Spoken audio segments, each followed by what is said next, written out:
Salut, nous c'est Alexandre et Sophia. Nous sommes étudiantes en école d'ingénieur à l'ECPM de Strasbourg pour devenir chimistes.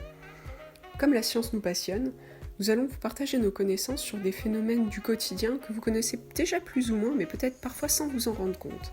Allez, c'est parti! Qu'est-ce que la densité ? Intéressons-nous à deux liquides, l'eau et l'huile. On dit que l'huile est moins dense que l'eau parce que pour un même volume, la masse de l'huile est plus faible que celle de l'eau.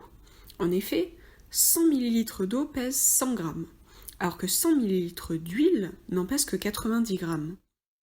L'huile est donc moins dense que l'eau. Lorsque tu verses de l'huile et de l'eau dans un récipient et que tu attends un peu, tu observeras donc que l'huile se situe au-dessus de l'eau. Cette expérience peut être répétée avec autant de liquide que tu le souhaites. Les liquides les plus denses se placeront en bas de ton récipient et les moins denses en haut. Pour comparer deux liquides et savoir lequel se placera au-dessus de l'autre, les scientifiques utilisent l'eau comme référence. Cela leur a permis de définir une grandeur qui s'appelle la densité et qui s'exprime comme la masse volumique du liquide que tu étudies, divisée par la masse volumique de l'eau. Ainsi, la densité de l'eau est égale à 1. Lorsque la densité d'un liquide est inférieure à 1, c'est le cas de l'huile, alors celui-ci est moins dense et se place au-dessus de l'eau. Au contraire, si la densité est supérieure à 1, alors le liquide se place en dessous de l'eau. Mais alors, comment expliquer le fait qu'un liquide soit plus dense qu'un autre ? Il faut s'intéresser aux molécules qui composent le liquide. L'eau, la molécule d'H2O donc, est une petite molécule, alors que l'huile est une molécule encombrante. Alors lorsque tu mets plein de petites molécules ensemble, elles vont se tenir proches les unes des autres et avoir une organisation dense. Au contraire, si tu mets des grosses molécules ensemble, il va être difficile de bien les ranger les unes proches des autres, et il y aura forcément des espaces entre les molécules.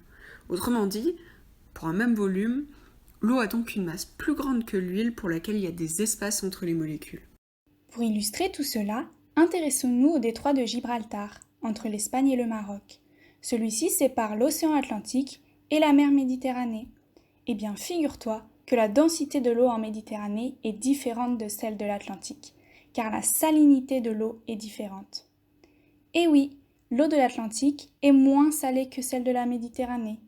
Et comme ces eaux ne se mélangent pas, l'une va se mettre au-dessus de l'autre.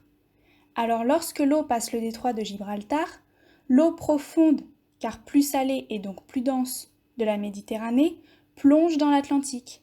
Et l'eau moins salée et donc moins dense de l'Atlantique reste en surface lorsqu'elle entre en Méditerranée.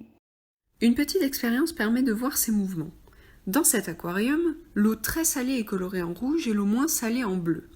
Lorsque l'on ouvre chaque bouteille, on observe que l'eau très salée tombe au fond de l'aquarium, tandis que l'eau moins salée monte.